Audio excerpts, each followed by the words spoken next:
Alright guys, welcome back to the channel. So we're going to talk about the baits we've been using in January into February. We started seeing water temp come up. It was what, 46 degrees at the beginning.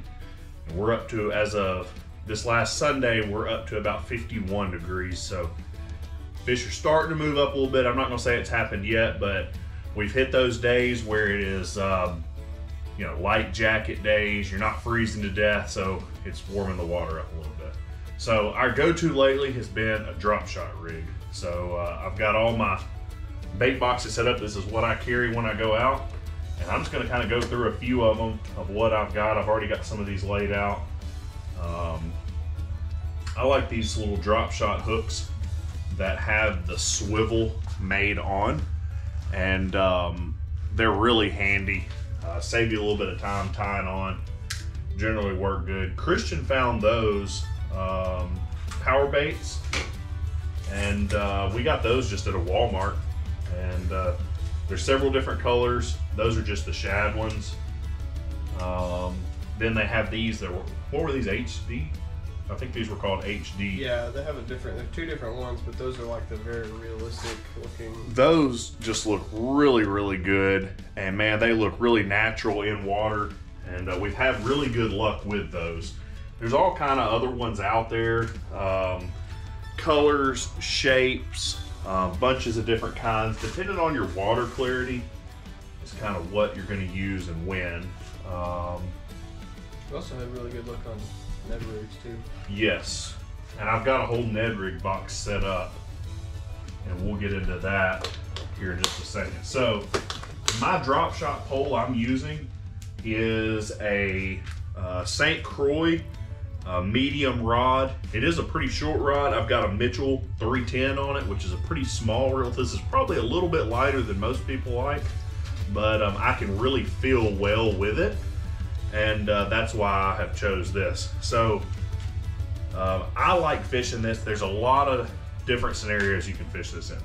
I fish this around cover, around boat slips, chunk rock, stuff where I'm trying to drop a bait. You can cast this and fish it back to you. I like to vertically fish this. That's when I really go to this. I have a hard time casting that. Yeah, the more you cast, it definitely seems like you get hung up, but it's hard to work. Definitely harder to work. It's not like a Ned rig. Like, right. It seems a little bit more difficult. Well, and I think what's happening is when you cast it, you know, your line goes from being straight up and down to really laid back, and you end up dragging that hook across the bottom. And when you're dragging that hook across the bottom, you know, you're going to catch stuff, and you know, like this right here, you know, anything that's laying on the bottom, you're going to catch it. It's just going to start dragging, or if it's, you know, if it's not going to move, you're going to lock your hook right into it. But vertically fishing it, you know, you're dropping this down. That weight is making impact with the bottom, and of course, underwater, this is floating. And I'm just using the lightest action I could even basically do, and sometimes no action. We found Christian caught several with zero action, literally just letting them basically suspend and just barely popping that rod tip every now and again, just keeping this bait maybe moving, or even kind of just dragging it slow as the boat's moving and just letting this little minnow do its thing. Caught several good bass. I know you caught what, 3 or 4? That one day in Rock Harbor, yeah. In the marina. So that's my first technique. Let's move on. Let's see what we got in here. Here, we'll skip to the Ned rig since we're kind of on plastics. So the Ned rigs are very similar action, but you're fishing it straight on the bottom. I fish an exposed hook Ned rig, which looks like this without any bait on it, and with bait on it, looks like that. Got the little lead head up front, hook through it, exposed. I am fishing an exposed hook. An exposed hook is always going to get hung up more than a hidden hook or weedless. Terrible luck with Ned rigs, but they catch fish. Yeah. If you're not getting hung up, there's probably no cover. There's probably no fish. That's kind of a general rule of thumb I like to use. It's not always true, but if you're getting hung up, that means there's cover down there, and fish need cover to survive. Otherwise, they're going to get eaten by other prey. So cover can be good, yeah, predators. Several different kinds of Ned rigs out there. There are thousands of different kinds of Ned rigs. I've got my go-tos kind of right here in the front. I like a green pumpkin, which is this one, which is just really a dark green with some black pepper in it. A little bit lighter sticko, and it's just more of a brown. It's got a little black and red. Got the pink that's just basically straight pink with no flake, and then a purpley flaked, and then a green pepper backed with some chartreuse, and that's been really effective too. All those are good baits. A lot of it's got to do with watercolor too, I guess. Definitely. I'm still learning that part. Yeah, it's hard to know when to mimic what, but you know, if you're fishing stained water, just like Christian was saying, you're trying to mimic that water. So that's why, you know, if you've had some rain and that water's showing up dirty, that's why that green pumpkin usually does the work, because it's very, very close. The day in the video where we were at the Tennessee, I was using a Ned rig that was like, yeah, that was a shad color. It was basically like this. It was white and blue, kind of like shad, but it was just like one of those little worms. So yeah, it was like a sticko in shad color. It was a Z-Man. I don't know the actual name of the color, but yeah, there's so many different colors. I try and not even stick to one, because there's 50 different brands, and you can get you know, 10 different names that are all the same color. So I usually say it's a shad pattern, which is gonna, you know, be a silver with maybe a little bit of blue mixed in with it. That's generally your shad, or to be silvery like with gray, white, yeah. The other, which I do not have a Ned rig tied on, but I can kind of give the gist of how I'm fishing that. A Ned rig's really easy. I'm casting it out there, and I'm letting it fall to the bottom. And when it falls to the bottom, I'm basically, you know, that bait diving down, and the lead head sits on the bottom, and it gets a little movement in it. And a lot of days, I am just simply dragging that Ned rig across the bottom. Slow. I mean, whatever you think is slow enough, usually cut it in half. And that's what's working on these Ned rigs, because right now the fish are they're not in, you know, their hyper mode of spring yet. They're starting to move that way, but we're not there yet. So they're just, you know, I don't know how to describe it. They're feeding, but not to the max yet. So if you just whip this thing across the bottom too fast, or you're hopping it, a lot of times you'll just go right by the fish, and they don't have time to want it. So slower is better right now is what I figured out. And he caught, how many white bass? Oh man, a bunch. We probably, I would say, each probably got at least, he had more than I think anybody, maybe 15 or 16 maybe. Probably. And that was all on Ned rig. I quit keeping count after like the first few. That's a good day if you can say, all right, I'm not counting anymore. The other thing that's really hot this time of year that I've been really connecting a lot on is the rattle traps. There's a ton of different colors out there that I like. I like to stick with the bright colors and the shad colors. I have several different ones here, but this red has been very effective lately. And this thing, I mean, it's very loud. Like, yeah, I feel like those definitely get a lot more attention than like a regular crankbait that's got a bill on it or something, so, or a lip on it. And I think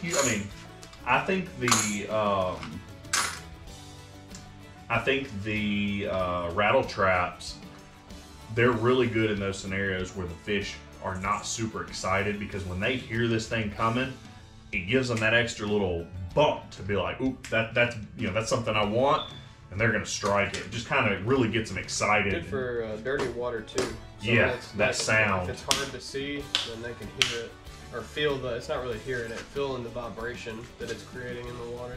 And your rattle traps, now there's different kinds, but what I'm fishing with is, which this is on a St. Croix medium, 6'6" pole with a Vanford C3000 XG reel. This is my pride and joy pole. This is what I really like fishing with. It's super lightweight. Everything about it's great. Nothing but good things to say. But when you cast it out, and you can really wing these far because they've got, you know, metal beads in them, it's gonna sink. It's gonna sink like a rock. And there's a couple ways to fish this. You can let it sink, count it down, get it on the bottom, and basically pull it to you fast, and that's causing this thing to really stand up and just bite on the bottom, and you know, it's just gonna be chattering along the bottom. Another way you can fish this, which I haven't done a whole lot, I'm having better luck cranking it, but you can actually let this fall to the bottom and then kind of rip it up 2 or 3 feet off the bottom at a time, and it will act a lot like a blade bait, and it'll kind of wobble back and forth, and then you let it sink, and then pull it up and wobble back and forth and sink. Both are effective methods. Again, sticking with a red color this time of year seems to get them fired up. All bodies of water are different, so you know, don't be scared to try them. You know, if you're out there with a rattle trap and you've tried, I don't know, 10 of them, different colors, and they're not hitting it, hey, maybe a rattle trap's not right. But don't go out there and try one color and be like, ah, well, they're not on a rattle trap, because they might just be a color thing. So that's the rattle traps. We're gonna get into some cranks. We got a couple different boxes of cranks. I'm a crank guru. That's what I love fishing with if I can. There are tons of crank colors out there for every basically color you'd ever want. CRAW patterns, shad patterns, any other kind of pattern you could ever dream of. This is literally a bass pattern. Yeah. Something that I have really liked fishing with is this guy right here. And this is, the old color was root beer, but I believe, if I can get it untangled, which I may not can, you can tell I like it because I got 4 of them in here. And they're stuck. There we go. So this right here, it used to be a root beer color, but I believe they've actually changed the name of this. I can't remember what it is right now, but I always call this it's a DT6 CRAW pattern in root beer. Very effective. They also make the big brother to this, that's a DT10, that's gonna go 10 feet. Same exact coloration, pattern, everything. Both phenomenal this time of year. I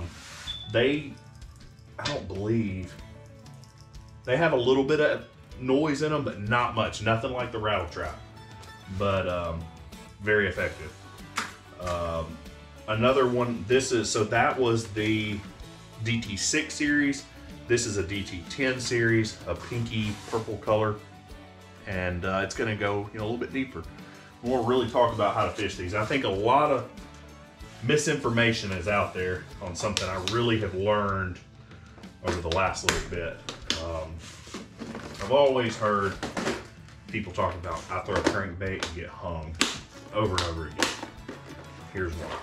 So if you fish a crankbait too slow, you are causing it to go across the bottom, and it's got its hooks anchoring that thing. It's going to catch anything it can.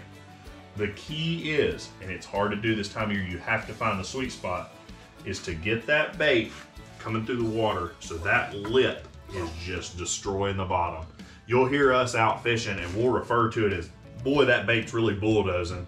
And we're meaning that that lip is down in the bottom and it's digging through anything that's down there. Mud, sticks, rock, gravel, you name it. And doing it that way, you're still gonna get hung sometimes, it happens, but you're really protecting those hooks because of the way it's coming through the water. And great technique on fishing that, save you a lot of time trying to get it back. So there's my, I'm not super into cranks this time of year. You can catch fish on them, but that is not, I throw a crank every time I go out, but I definitely have been catching more on the rattle trap, Ned rig, drop shot, baits. I caught one on one of those root beer DT10s, just towing it behind the boat while we were moving around. That's right. It was just cast it out, letting it pull through the water. Yeah, we were just trolling up, and he had let some line out with it, and it was back there plowing. We could see the rod tip going, and next thing you know, boom, fish on. Yeah. Definitely worked. So they will hit them this time of year. That was 2 weeks ago, and early. That was probably what, late January at the time.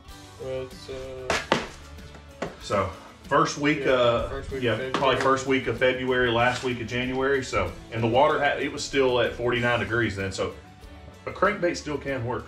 He proved it. So I caught that other one. I caught one on a square bill when we went to the Tennessee. That was like a week ago or something. How do you like to fish a crank? I mean, what's your go-to? Do you know, what do you think that's like, hey, I feel like this method's working? I just like throw it out and crank it. I'm like still learning the speeds and everything that you need to crank at, but you can kind of get a feel of it if you can feel it through the rod tip when you're cranking. You can feel it if it's wobbling or if it's not. Yeah, if you're getting trash on it, and I think that's what he was talking about last time we were out. It's really in the beginning, once you've got the feel, which he's got it now, you can tell when that nose, that blade on the front, is on the bottom, and you can feel it digging. I mean, you can just kind of build this picture of what it looks like going on the bottom, but it's real hard to feel at first. But I think how we do it, we cast out there, we rip a few good hard cranks on it, and that gets that bait to the bottom, and then we'll ease up with it a little bit, let it do its job. You can really feel when it's not working too, because if it's working, you can feel it. It's almost like you can feel it swimming through the pole. The rod tip, if it's not on bottom, you're gonna see just a steady pull and maybe a little vibration, nothing. But when it's on the bottom, I mean, that pole's gonna be sitting there just jumping. You know, it's brrr, I mean, it'll be hitting. So. And you'll know if you've picked up trash. I've had instances where I've been cranking it, I'm feeling it, and I'll pick up a leaf, it'll get stuck on the front of it, and then all of a sudden it just, all the action of the bait stops. You'll feel the bait just smooth out, and usually really smooth, two things, either a little fish is on it or trash generally. But yeah, that's definitely a good tip if you're cracking that thing out there, cranking it in, and then you're feeling it smooth out, probably trash on it. But you need to get it up and get it unhooked, or whatever's stuck on it. Definitely. And then another thing too is like you'll be casting it out there, you go to crank it in, it's just kind of flicking across the water. It's because your line's tangled in your hook or something like that. A lot of the hooks happen, they'll grab at each other with the line. That's gonna happen. I like to really power cast, especially a DT10. I feel like when you do wing it really hard and you get that nice crisp cast, it really sends that bait out. The thing with the deeper baits is you really got to get them out there to give them time to get down. Right, because they're not sinking. Those are floaters. So you've got to crank them down. You've got to crank them to the bottom. So when they're laying out there, the further out, the better. Yeah, definitely. You get that range. Practice. Practice trying to get it when we're moving into the months of where you're going to want to put that bait, cast that DT6, 10, or any other, Strike Kings or whatever you're, 3XDs, whatever you're going for. You're going to want to put that right on the edge of the water. That way, as you're pulling it and you throw it up towards the bank and you're cranking on it, it's coming off that drop and it's diving with the drop of the bank. And any fish that are laying on that, hopefully you're going to excite them and get them on. So yeah, definitely got to give it enough room to do its job. If you're casting it out 10, 15 feet, it's just not going to get down there in that. You've got to get that little extra effort out there. So that's the hot of what we've been using right now. Another thing, we're moving into crawl season, which is probably some of my favorite fishing. Christian has not got to fish a crawl a whole lot. You did a little bit. I don't know if I caught any. I might have caught one or two. It was late by the time he really got on the crawl last year. So I'm going to show you kind of what it looks like. These are a zoom bait. And they have got the little orange pinchers on them with a little reverse claw. And they're solid. These are one of my favorite ones. They're not very expensive. You can get them Bass Pro, even Walmart stocks them sometimes. How I'm doing these, I'll come in with the hook and basically just run it through a little bit. I'll flip it all the way through, twist my hook, and I'll push that little bit up onto the little flat edge right there. I'll come down here and I will stab the hook through the body where it's coming out the top, and then I will kind of pinch here, pull back the skin hook. So you end up setting it just like that. So when that fish your line's coming off here. When that fish comes up and bites it, he's gonna, you know, clamp down it, and when you set the hook, I mean, that right there, that is gonna basically just, your hook's gonna pinpoint right out there and grab them. Just a typical Texas rig. Your weight goes on first, so when it's pulling through the water, your weight's gonna sit here on the front of that hook just like that. And that's a really effective way of catching fish. And an easy way. This is gonna be really good in heavy cover. Drop-offs. It's weedless, fairly weedless. Yeah, so if you're fishing a Ned rig that's exposed hook and you're absolutely having a terrible day, and just saying, you know, oh man, I'm tired of getting hung up, switch over to a CRAW, give it a go. It's probably gonna save you some frustration, hopefully. Won't get hung up quite as much. Again, you're mimicking that watercolor. So these are my go-tos. Got a blue and a couple kind of green pumpkin colors. You know, one's just regular claw. The other one is orange tip claw, which is, they're both good. I've caught fish on all of them. Got some other colors in here that I do catch fish on, but those are my hot ones. I've also got some 3D crawls. I'm gonna show them just because they're so stinking cool. Those things right there, they look almost real. I mean, absolutely incredible how that mold was done. Caught some fish on those. Like, usually those are gonna catch really big fish. Yeah, it's very detailed. Yeah, super detailed. I mean, it's down to the... I don't know how much that matters to the fish. They probably... Yeah, I don't know. Imagery, really. Yeah, but it acts... I know this in the water is definitely... When it pulls, it looks a little more realistic. But they all eat it. So that's the basic of my CRAW box. The crawls, usually I'm going to run in on that St. Croix rod.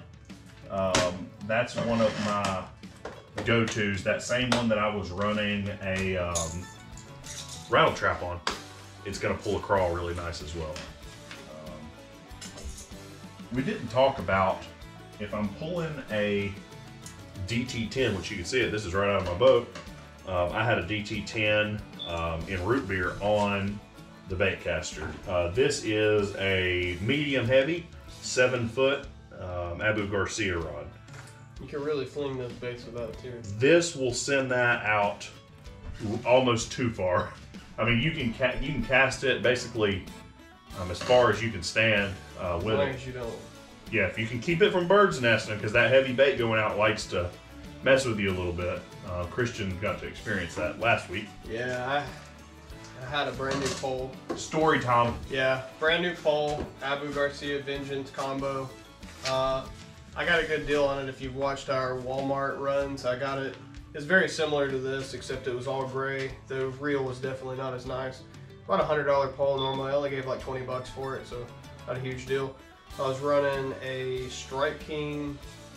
What are they? It's an XD series. It's about a 22 foot or something. It was a 19 plus foot. Yep. So like, I don't really know. I was casting that on it. Huge. I mean, it's quite a large crankbait. It's gonna pull 19 feet deep, so it's pulling hard. 19 plus. Yeah. So I got a few good casts on it. I actually stole a fish from Daniel. We come over and got in his spot, and I caught one of his fish he was trying to fish for. It was little, I mean, it was little white bass. Little bitty tiny fish on that massive plug. I was amazed. And then I went to cast it, and it bird's nested so hard that it ripped the pole out of my hand, and I threw it in the Tennessee River. So if anybody's down there fishing, Perryville Marina, there is a brand new Abu Garcia on the bottom if you can find it. Go dredge the entrance to Perryville Marina, you might pull up a brand new rod. Yeah, if somebody can bring me that rod, we know what color bait's on it. Yeah. We'll send you a new reel. Yeah. I just keep the whole rod. Yeah, just keep the rod, but it's been underwater now for a few weeks, so probably. Yeah, the pole's probably fine. The reel was okay anyway. It wasn't like a great reel. Yeah, but it's part of it. That was just like probably worst case scenario that could have happened. Yeah, but I mean, I slung that bait out there, and I've fished with bait casters before, but it's been a long time, so I really wasn't working that spool properly, and it just, I mean, it literally bird's nested so hard, it's like somebody walked up and yanked the pole. Well, you had all that weight going out from that large plug, so it was going out, and when it just basically locked, so it was just like somebody yanking that pole away from him. Yeah, so. that's exactly what it was like. But plus, it was quite cold, and my hands, like, I could barely feel my fingers. I mean, it wasn't like super cold that day, but we'd been out there so long, my hands are kind of numb. So that's about the size of plug it was there, a 5XD. I mean, you can see versus my hand. That's a big one. It might have been a little bit. Yeah, it might even have been a little bit bigger bill. Yeah. We'll let the cat out of the bag. So, these reels, you should all rush to your local Walmart because these reels right here, and it's not just any of them, it is these ones. Specifically. And these ones. This is the Lose Xfinity. It's going to be, the model number is XS30A. This reel right here costs $7 at Walmart if you can find them. I have bought a lot of them. I'm going to give them away. I got all kind of plans with them. Yeah, Lose, $7, Walmart. It is a 8-bearing reel. It's the 0 reverse. It's 6:2 to 1 ratio. It only weighs 9.3 ounces. It'll hold 145 yards of 10-pound line, 7+1 bearings. This is a really nice reel. Yeah, I fished with it. I put one over. Yeah, we're talking a $70, $80 reel probably in its heyday. Maybe. So hard to find what the actual price was. Yeah, they're discontinued now, but they're still out there, so you can still find them. The other one is this Sienna 2500 HG Shimano. This is a 2500 series reel. Really nice little reel. I've used one several times. $5 at your local Walmart. So incredibly cheap. Some of them. Yeah. Like all Walmarts are different, but that right there and these Lose seem to be pretty universal. These have shown up. We've hit probably about 10 Walmarts. Yeah, 10, 11 Walmarts by now. And we've bought probably, I'd say, 15 or 20 of the reels. So throughout Tennessee, Middle Tennessee, and Southern Kentucky. So. Definitely, yeah, all over the place. We did a little traveling trying to find them. So if you're out there and you're like, man, I'm coming up onto hot fishing season. Maybe you don't fish year round, but you know, like it's about to be, bass season. You want some good gear. You want to get a decent reel for a great price. Go to Walmart and try to hunt you down one of these Lose reels. Just don't go to any of the ones in Middle Tennessee because we've already bought them all.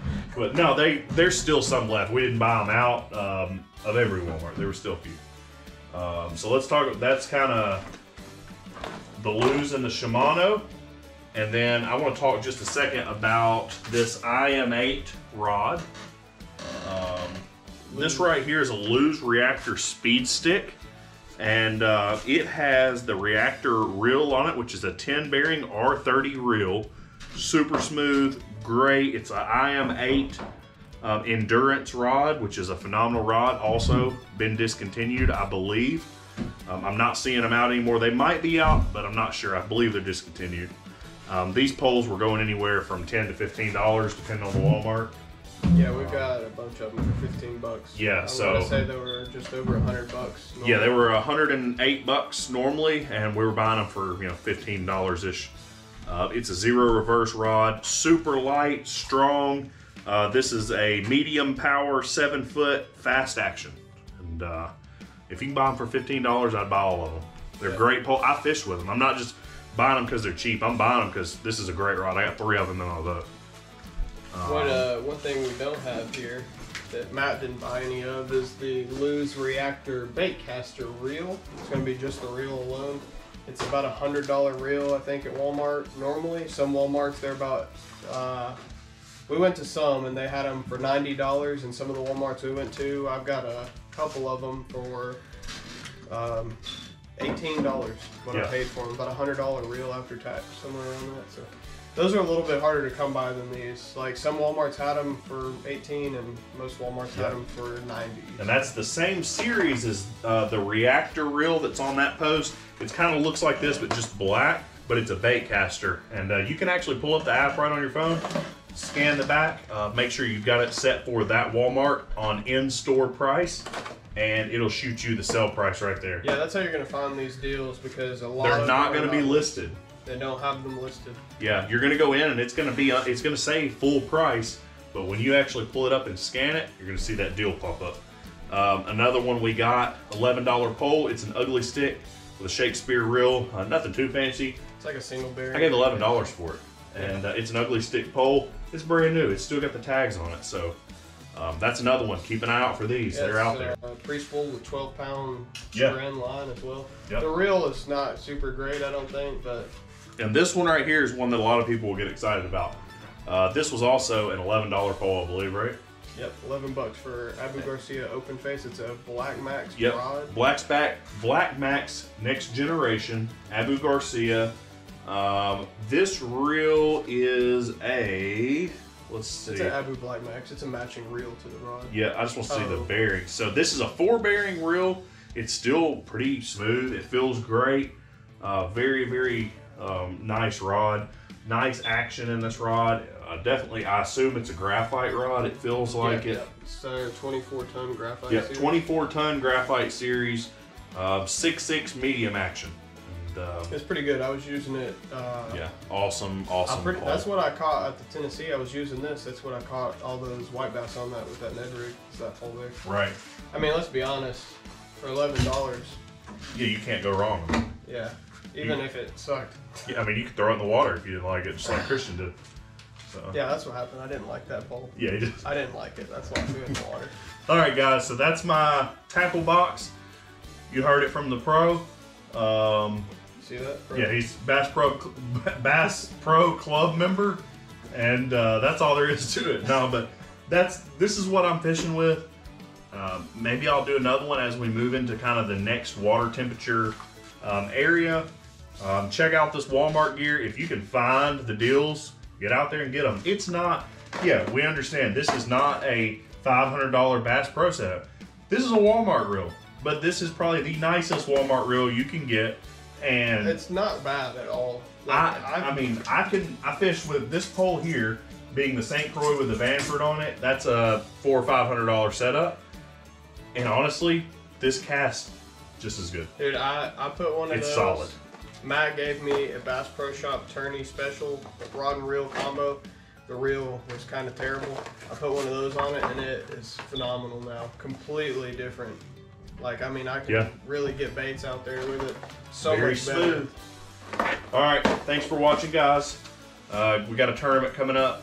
I'll be videoing that, so check it out. Appreciate y'all for watching.